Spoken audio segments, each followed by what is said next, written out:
नमस्कार दोस्तों, स्वागत है आप सभी का top 10 daily current affairs series में। आज 15 जनवरी है और आज भी हम रोज की तरह 10 सबसे महत्वपूर्ण प्रश्नों पर चर्चा करेंगे जिनका संबंध रोज के समसामयिक विषयों से होता है। इस वीडियो से संबंधित पीडीएफ फाइल के लिए आप हमें टेलीग्राम पर फॉलो कर सकते हैं। टेलीग्राम पर आपको इस वीडियो से संबंधित पीडीएफ फाइल उपलब्ध हो जाएगी। इस वीडियो को अंत तक देखें, पूरा देखें और साथ ही अपने दोस्तों में इस वीडियो को शेयर भी करें। जिन लोगों ने अभी तक हमारे यूट्यूब चैनल को सब्सक्राइब नहीं किया है, सब्सक्राइब करें और बेल आइकन को प्रेस जरूर करें ताकि आप अपने लक्ष्य की तरफ बढ़ सकें लक्ष्य के साथ। तो इसी के साथ चलते हैं कल के वीडियो के अंदर पूछे गए प्रश्न पर। तो कल के वीडियो के अंदर पूछा गया प्रश्न कुछ इस प्रकार था कि म्यांमार नौसेना में भारत द्वारा प्रदान की गई पनडुब्बी को किस पनडुब्बी को शामिल किया गया। ऑप्शन है अरिहंत, सिंधुवीर, करंज या इनमें से कोई नहीं। तो इसका आंसर होगा सिंधुवीर। सिंधुवीर को भारतीय नौसेना द्वारा भारतीय नौसेना ने म्यांमार नौसेना को प्रदान किया पनडुब्बी। क्या नाम है? सिंधुवीर। तो हाल ही में यही देखा गया कि भारतीय नौसेना द्वारा प्रदान की गई म्यांमार नौसेना में सिंधुवीर पनडुब्बी को शामिल कर लिया गया है। आईएनएस सिंधुवीर को अक्टूबर 2020 में भारतीय नौसेना ने म्यांमार नौसेना को सौंपा था और म्यांमार नौसेना के उपयोग के लिए इस पनडुब्बी की मरम्मत जो की गई वो हिंदुस्तान शिप यार्ड लिमिटेड द्वारा की गई।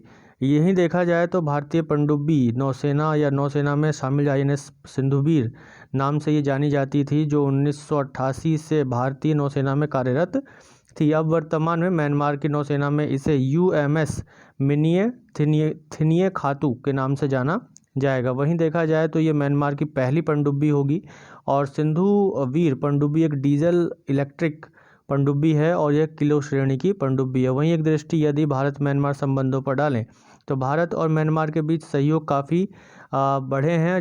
ये केवल सैन्य सहयोग ही नहीं बल्कि आर्थिक सहयोगों में भी एक दूसरे के साथ आगे बढ़े हैं। इसके साथ देखा जाए तो भारत और म्यांमार एक त्रिपक्षीय राजमार्ग जो कि भारत, म्यांमार और थाईलैंड को एक सड़क मार्ग से जोड़ता है, उस पर भी कार्य किया जा रहा है। और इसके साथ साथ कालाधन multi modal transit transport project का भी निर्माण किया जा रहा है। इसके द्वारा मल्टी मॉडल प्रोजेक्ट के द्वारा कोलकाता को सितवे बंदरगाह से जोड़ा जाएगा और यह परियोजना म्यांमार की कालादान नदी को भारत के उत्तर पूर्व क्षेत्र में उत्तर पूर्व राज्यों से जोड़ेगी। इसी प्रकार देखा जाए मानचित्र पर तो म्यांमार से लगने वाले भारतीय राज्यों की सीमाएं कौन कौन सी हैं। अरुणाचल प्रदेश म्यांमार के साथ सीमा साझा करता है, नागालैंड, मणिपुर और मिजोरम। तो मिजोरम से कालादान परियोजना के द्वारा मिजोरम को जोड़ा जाएगा कालादान नदी से। तो इसी के साथ चलते हैं आज के वीडियो के अपने पहले प्रश्न पर। तो आज के वीडियो का हमारा पहला प्रश्न है कि संयुक्त राज्य अमेरिका के कौन पहले राष्ट्रपति हैं जिनके विरुद्ध 2 बार महाभियोग लाया गया है। ऑप्शन है Andrew Johnson, bill Clinton, Donald Trump या इनमें से कोई। तो इसका आंसर होगा डोनाल्ड ट्रंप।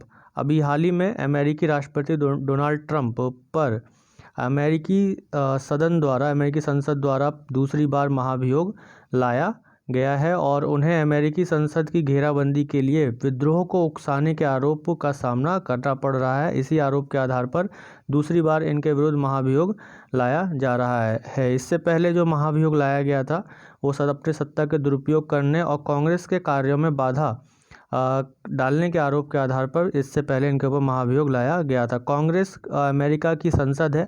अमेरिका की संसद का नाम क्या है? कांग्रेस है। और कांग्रेस में 2 सदन हैं, 2 हाउस हैं, एक हाउस ऑफ रिप्रेजेंटेटिव यानी कि प्रतिनिधि सभा और एक सीनेट।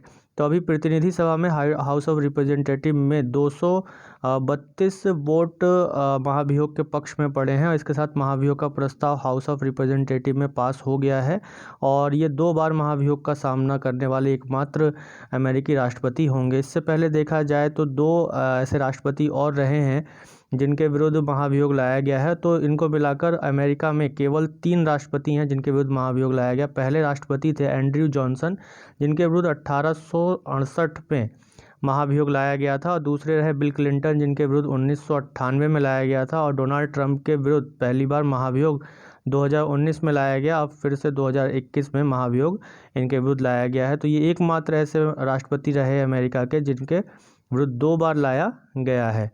इसी के साथ अगर भारत में हम महाभियोग की प्रक्रिया को देखें तो भारतीय संविधान में महाभियोग की प्रक्रिया जो राष्ट्रपति पर चलाने जाने वाली प्रक्रिया है, राष्ट्रपति को पद से हटाए जाने वाली जो प्रक्रिया है वो अमेरिका के संविधान से ही लिया गया था और ये भारतीय संविधान के भाग 5 के अनुच्छेद 61 में राष्ट्रपति पर महाभियोग को बताया गया है। इस प्रकार देखा जाए तो भारत में राष्ट्रपति द्वारा यदि संविधान का अतिक्रमण किया जाता है, संविधान का उल्लंघन किया जाता है, तो उन पर महाभियोग की प्रक्रिया संचालित की जाएगी। महाभियोग की प्रक्रिया द्वारा उन्हें पद से हटाने की प्रक्रिया शुरू की जाएगी। तो महाभियोग की प्रक्रिया संसद के किसी भी सदन में शुरू की जा सकती है। भारतीय संसद के किसी भी सदन में, यानी लोकसभा या राज्यसभा में से किसी में भी शुरू की जा सकती है। उससे पहले 14 दिन पूर्व का नोटिस के साथ ये प्रक्रिया शुरू होती है, और इस नोटिस पर जिस सदन में भी ये प्रस्ताव लाया जा रहा है महाभियोग का, उस सदन के कुल सदस्य संख्या के कम से कम 1/4 सदस्यों द्वारा हस्ताक्षरित यह 14 दिन का नोटिस राष्ट्रपति को दिया जाता है, भेजा जाता है और सदन को दिया जाता है, सदन को भी सौंपा जाता है। इसी प्रकार देखा जाए तो महाभियोग प्रस्ताव यदि जिस सदन में लाया गया है उस सदन में 2/3 बहुमत से पारित हो जाता है, तब वो दूसरे सदन में भेजा जाता है और उन आरोपों की जांच दूसरा सदन करता है, और राष्ट्रपति को उपस्थित होने और अपना प्रतिनिधित्व करने का अधिकार भी दिया जाता है। इसी प्रकार देखा जाए तो यदि दूसरा सदन इन आरोपों को सही पाता है और 2/3 बहुमत से दूसरा सदन इस महाभियोग के प्रस्ताव को पारित कर देता है, तो राष्ट्रपति प्रस्ताव पारित होने की तिथि से पद से हटना होता है राष्ट्रपति को। तो यहाँ पर अगर देखा जाए तो भारतीय संसद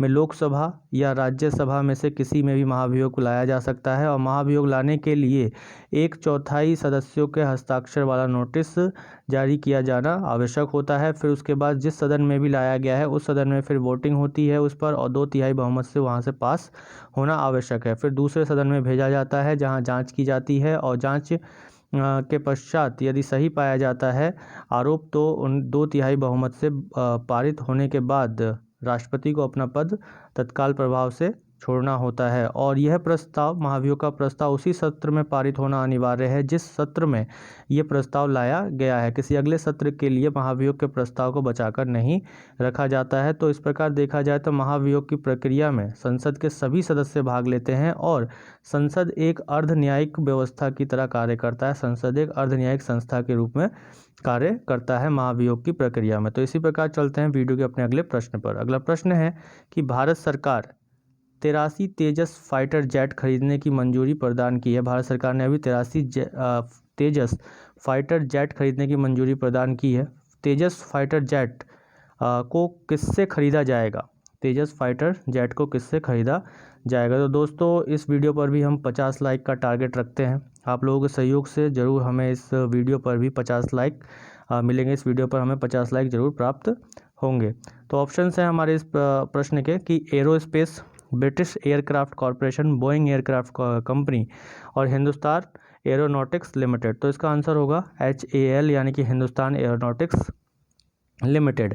तो प्रधानमंत्री नरेंद्र मोदी की अध्यक्षता में सुरक्षा मामलों की मंत्रिमंडलीय समिति ने भारतीय वायुसेना के लिए 83 तेजस फाइटर जेट खरीदने को मंजूरी दी है, और सरकार हिंदुस्तान एरोनॉटिक्स लिमिटेड से हल्के लड़ाकू विमान तेजस खरीदेगी। और ये इस प्रकार का जो सौदा है वो स्वदेशी विमानों के निर्माण को बढ़ावा तो देगी ही, इसके साथ साथ भारत को इस क्षेत्र में, रक्षा क्षेत्र में और लड़ाकू विमान बनाने के क्षेत्र में आत्मनिर्भरता बढ़ाने में भी मदद करेगी। तो इस प्रकार यह है आत्मनिर्भर भारत अभियान के लक्ष्य को भी एक तरीके से पूरा करने में मदद करेगी। वहीं देखा जाए तो तेजस रक्षा अनुसंधान और विकास संगठन हिंदुस्तान एरोनॉटिक्स लिमिटेड द्वारा निर्मित है, और इसके साथ इसका डिज़ाइन जो तैयार किया गया है वो एयरक्राफ्ट डेवलपमेंट एजेंसी के द्वारा स्वदेशी रूप से इसका डिज़ाइन तैयार किया गया। यह अपनी तरह का सबसे हल्का और सबसे छोटा विमान है जिसकी रेंज 3000 किलोमीटर है, और वज़न जो है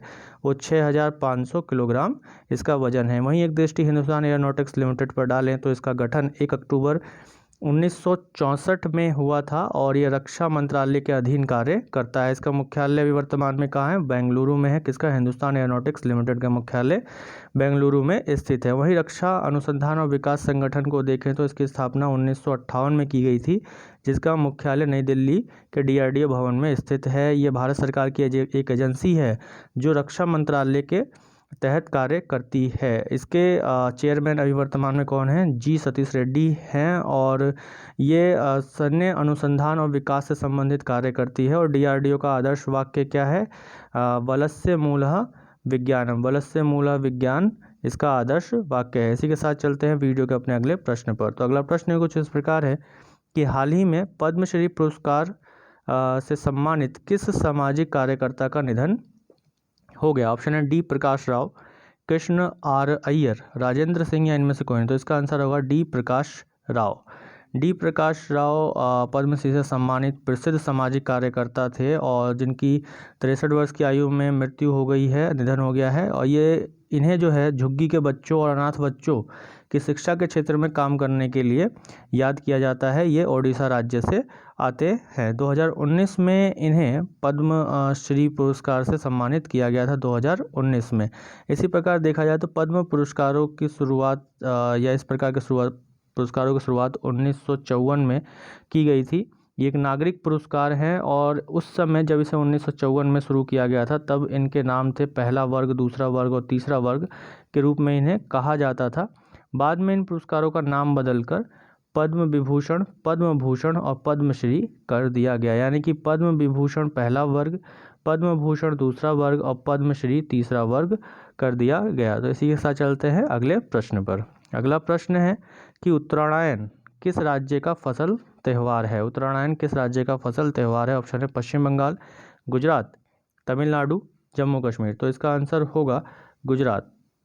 गुजरात राज्य में मनाया जाता है उत्तरायण, जो एक प्रकार का फसल त्यौहार है और भारत में विभिन्न नामों से फसल त्यौहार मनाया जाता है। जैसे गुजरात में उत्तरायण, तो असम में भोगली बिहू, वहीं पश्चिम बंगाल में पौष संक्रांति के नाम से मनाया जाता है। तो इसी प्रकार दक्षिण भारत में तमिलनाडु में इसे पोंगल के रूप में मनाया जाता है, तो उत्तर भारत में इसे मकर संक्रांति के रूप में मनाया जाता है। वहीं पंजाब, हरियाणा, हिमाचल प्रदेश, दिल्ली, जम्मू कश्मीर में देखा जाए तो लोहड़ी के रूप में इसे जाना जाता है। ये त्यौहार एक तरीके से, या फसल त्यौहार एक तरीके से सर्दियों के अंत का प्रतिनिधित्व करते हैं और इन त्यौहारों को इस सीज़न में अच्छी फसल की पैदावार होने की खुशी में मनाया जाता है। तो इसी के साथ चलते हैं अपने अगले प्रश्न पर। अगला प्रश्न है कि हाल ही में केंद्रीय मंत्रिमंडल ने वैज्ञानिक और तकनीकी सहयोग के क्षेत्र में भारत और किस देश के बीच एक समझौता ज्ञापन को मंजूरी प्रदान की है? ऑप्शन है संयुक्त अरब अमीरात, सऊदी अरब, नेपाल, वियतनाम। तो इसका आंसर होगा संयुक्त अरब अमीरात। यूएई के साथ वैज्ञानिक और तकनीकी सहयोग के क्षेत्र में पृथ्वी विज्ञान मंत्रालय, भारत सरकार और संयुक्त अरब अमीरात के बीच में समझौते ज्ञापन पर मंजूरी प्रदान की है अभी केंद्रीय मंत्रिमंडल ने। और यह समझौता ज्ञापन मौसम विज्ञान, भूकंप विज्ञान, समुद्र विज्ञान के लिए जानकारी और उनसे संबंधित आंकड़ों को एक दूसरे देशों के बीच में साझा करना है, उन आंकड़ों को, और दोनों देशों एक दूसरे देशों की आपस में सहायता करना है। इसी प्रकार देखा जाए तो संयुक्त अरब अमीरात अरब प्रायद्वीप के पूर्वोत्तर छोर पर स्थित एक पश्चिम एशिया में स्थित एक देश है जिसकी राजधानी आबू धाबी और मुद्रा दिरहम है। इसी प्रकार विश्व मानचित्र पर संयुक्त अरब अमीरात की स्थिति भारत से देखें तो कुछ इस प्रकार से है। तो यहाँ हिंद महासागर के शीर्ष पर स्थित अपना प्यारा देश भारत, और भारत के पश्चिम में यदि हम चलेंगे तो हमें अरब प्रायद्वीप दिखाई देता है। यह अरब प्रायद्वीप है जो कि दुनिया का सबसे बड़ा प्रायद्वीप है। प्रायद्वीप किसी ऐसे भूखंड को कहा जाता है जो तीन ओर से जल से घिरा होता है। जैसे इसके इस तरफ गल्फ है, कौन सा गल्फ है, कौन सी खाड़ी है? पर्शियन गल्फ है, यानी फारस की खाड़ी है। इसके दक्षिण क्षेत्र में लाल सागर है, इधर अदन की खाड़ी है, इधर ओमान की खाड़ी है, और इसके इस दिशा में अरब सागर है। तो हम ये देखते हैं कि ये तीन ओर से जल से घिरा हुआ है और जल से घिरे होने के कारण ये प्रायद्वीप है और ये विश्व का सबसे बड़ा प्रायद्वीप है जिसे अरब प्रायद्वीप कहा जाता है। और अरब प्रायद्वीप के पूर्वोत्तर में हम देखें तो यूनाइटेड अरब अमीरात स्थित है जो कि संयुक्त अरब अमीरात हिंदी में कहा जाता है। इसकी राजधानी क्या है? इसकी राजधानी आबू धाबी है और मुद्रा दिरहम है। इसकी राजधानी क्या है? आबू धाबी और मुद्रा दिरहम। और इधर इसके फारस की खाड़ी है और इसके शीर्ष में इधर की तरफ देखा जाए तो ओमान की खाड़ी है। तो इसी के साथ चलते हैं वीडियो के अपने अगले प्रश्न पर। तो अगला प्रश्न हमारा कुछ इस प्रकार है कि विश्व का सबसे बड़ा कोविड-19 टीकाकरण अभियान किस देश के द्वारा शुरू किया जाएगा? ऑप्शंस हैं यूनाइटेड किंगडम, संयुक्त अरब अमीरात, भारत, न्यूजीलैंड। तो इसका आंसर होगा भारत।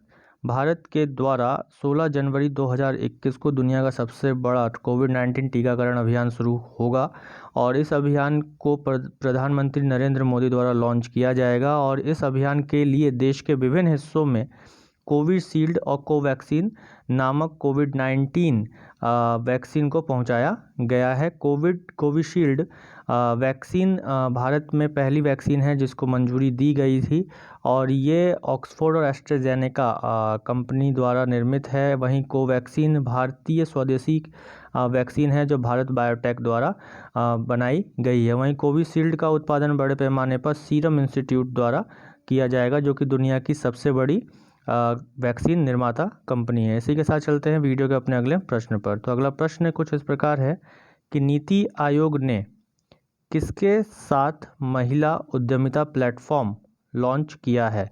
ऑप्शन है फ्लिपकार्ट, अमेजन, टेस्ला, महिला और बाल विकास मंत्रालय। तो इसका आंसर होगा फ्लिपकार्ट।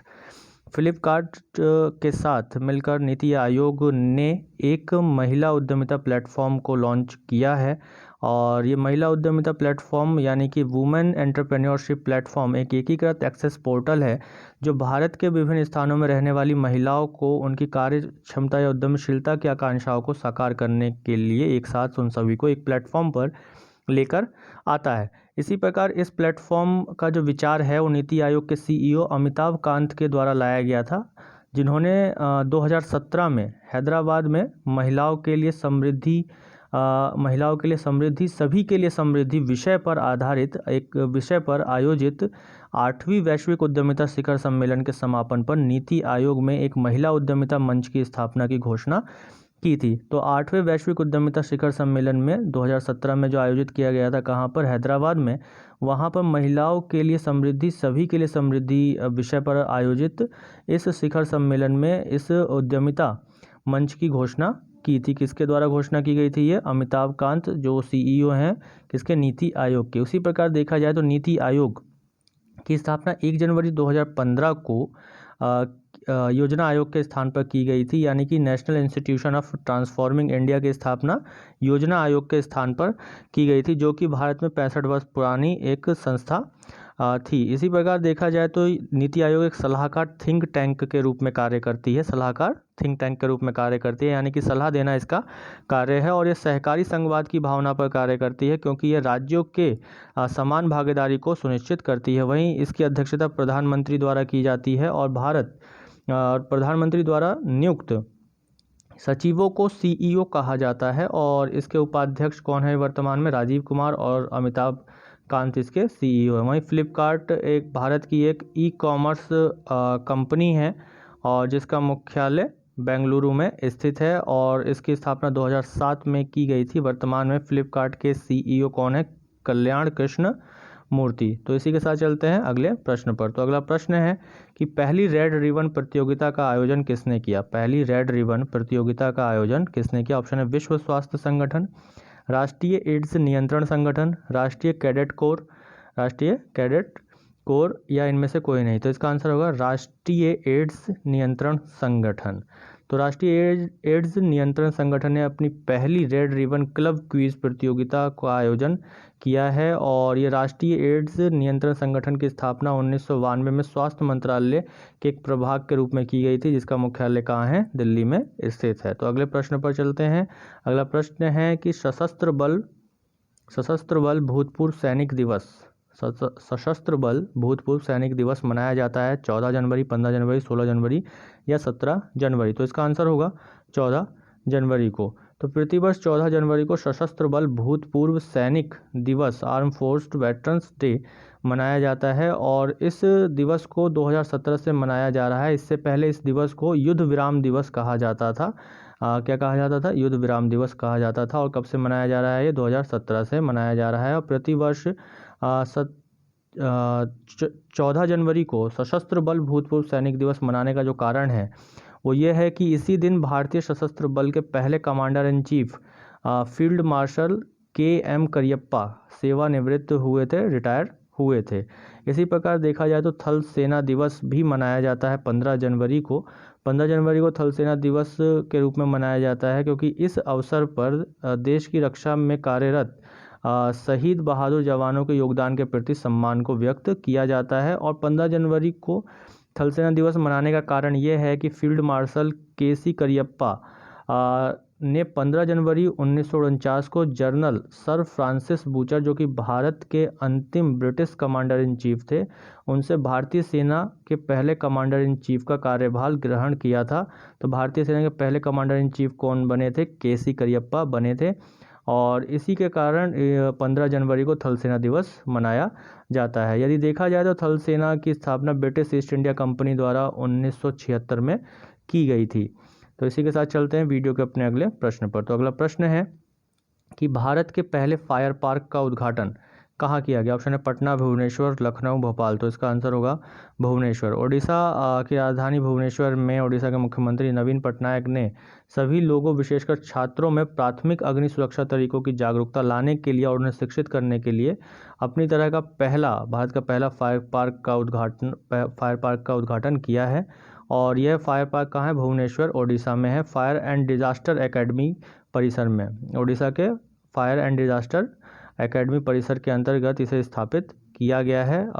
मुख्यमंत्री कौन है ओडिशा के? नवीन पटनायक, राजधानी भुवनेश्वर और राज्यपाल गणेशी लाल। तो ये था आज के हमारे 10 सबसे महत्वपूर्ण प्रश्न। वीडियो को ज़्यादा से ज़्यादा शेयर कीजिएगा और 50 लाइक का टारगेट है इस वीडियो पर। आप लोग 50 लाइक के टारगेट तक जरूर हमें पहुंचाइएगा। इसी के साथ चलते हैं आज की वीडियो के अंदर पूछे गए प्रश्न पर। तो आज की वीडियो के अंदर पूछा गया प्रश्न है कि वर्ष 2020 के लिए प्रतिष्ठित इंजीनियरिंग पुरस्कार से किसे सम्मानित किया गया? ऑप्शन है नारायण राव, विनोद कुमार यादव, के सिवन या इनमें से कोई नहीं। तो इस प्रश्न का उत्तर आप सभी लोग कमेंट बॉक्स में जरूर दीजिएगा। ये वीडियो आप लोगों को अच्छी लगी तो ज़्यादा से ज़्यादा शेयर कीजिए, लाइक कीजिए और अपने दोस्तों में शेयर जरूर कीजिए। और बेल आइकन को प्रेस करना ना भूलें। हमारे चैनल को सब्सक्राइब करें और बेल आइकन को प्रेस करना ना भूलें ताकि अगली वीडियो की नोटिफिकेशन आप तक जल्द से जल्द पहुंच सके। धन्यवाद।